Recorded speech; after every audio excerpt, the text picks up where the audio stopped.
At the end of December 2023, my mind was still unclouded in very dark thoughts. Sometimes they turn grey out of sheer necessity.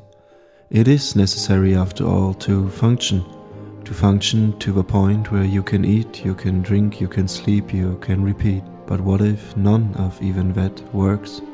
I lay on my bed, staring at the ceiling. I am ready to turn grey.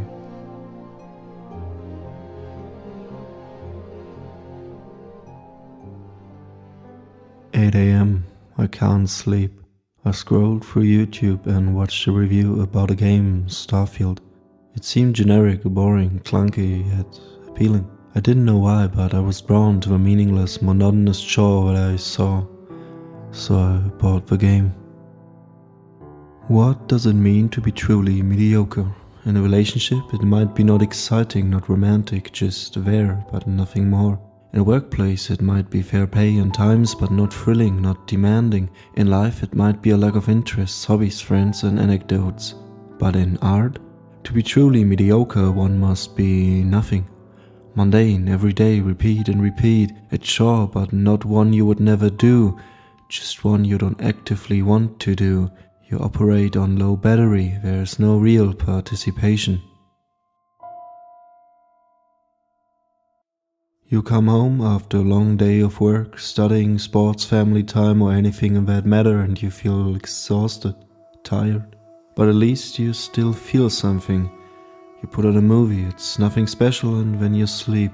Next day you repeat and repeat and repeat and repeat. It keeps you going, but it also keeps you numb. I started the game knowing that it isn't good, but I played and played. My thoughts were muted by the pure mundanity of the game. All chores I didn't or couldn't do due to my mental state I would do in the game.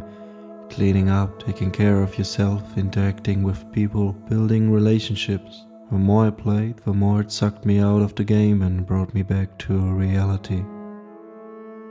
Without mediocre or bad art, be it movies, paintings, songs, games, it would be much harder to determine what is good or rather of high quality. Of course, one might find the worst movie of all time to be a great watch, cause after all you might think it is very subjective. But it really isn't. You can be subjective in your feelings and emotions towards something or someone, but you shouldn't leave out objective errors, mistakes, traits, moments. You maybe have a friend in your friend group that has a lot of bad and toxic traits, but you always excuse it with, "That's just the way he is." But that's not true. In order to bring change to better the world, even in the smallest minute detail, one must point it out, talk about it, and maybe cut ties with said person. Consequences and active confrontation are the best initiators for change. After all, self-reflection most often starts from the outside. The same goes for everything in life. Just accepting everything without entertaining more thought can also make you more accepting to true mediocrity without even conceptualizing the goal of perfection or high quality. Not to say high standard, but more to be critical of art in a way that is not demeaning but thoughtful, cause these artists still put in a lot of work to produce said art. In the case of Starfield, hundreds and hundreds of hard-working programmers and employees put their sweat and tears into it.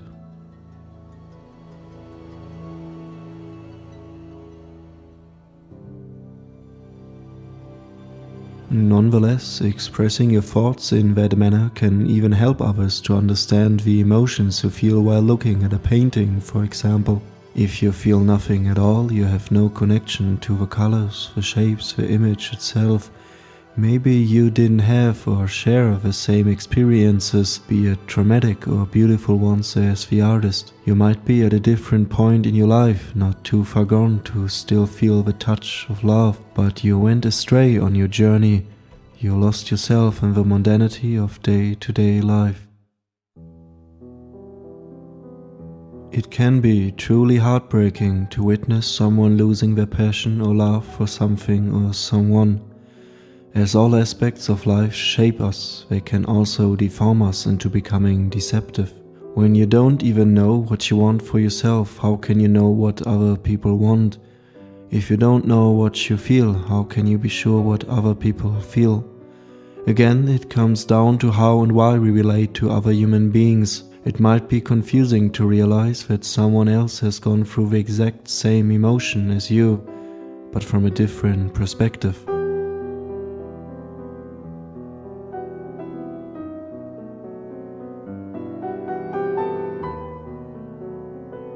While saying nothing is perfect, art should always strive to reach perfection. But that is not how our world works. People sometimes just want to be entertained or turn their brain off to get away from their daily lives. Hundreds of conversations, thousands of text messages, a million impressions every day. Sometimes you just need a break. For me, it was playing a game with nothing in it. I played nearly every bit of content, all achievements, built the most fitting spaceship, saw everything that was special about it. And with that, I realized something. You see a scene in a movie or hear a line in a song and it stays in your head and replays over and over again, just like a moment in your own life. How art relates to you might be the most important aspect of art, as we are all made who we are by our experiences. In a bad way, we are caged, tamed and numb. In a good way, we are full of love, memories, friends and beautiful moments. But how does mediocrity play into that? For me, it was seeing what real worthwhile experiences are made of, what I will remember in a week, a month, a year. They are mostly made of very good or very bad memories. The contrast sets the tone. As in being somewhere in the middle is just unexciting, it doesn't make us feel alive. The death of a loved one might be a sad and dark memory, but it shapes you in a second in a way not 1,000 normal days could shape you. The same of course applies to good memories, but in a way, one must see the shadows to appreciate the light. I lay on my bed, staring at the ceiling. I am ready to reach for more.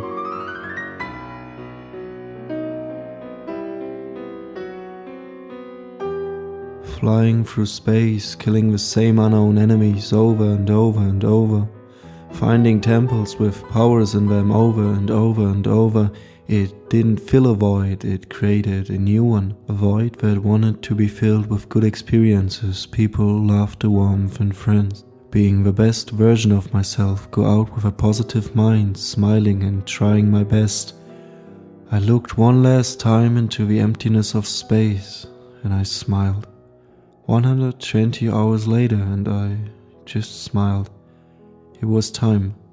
I closed the game and laid on my bed, staring at the ceiling. I am ready for the mundanity of life.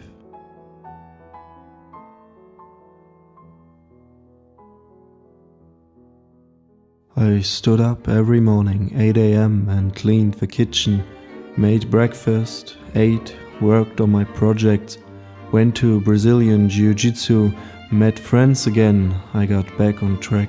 The mediocrity and mundanity brought me back into searching for more, striving for more. And again, I lay on my bed, staring at the ceiling. I am ready for the beauty of life.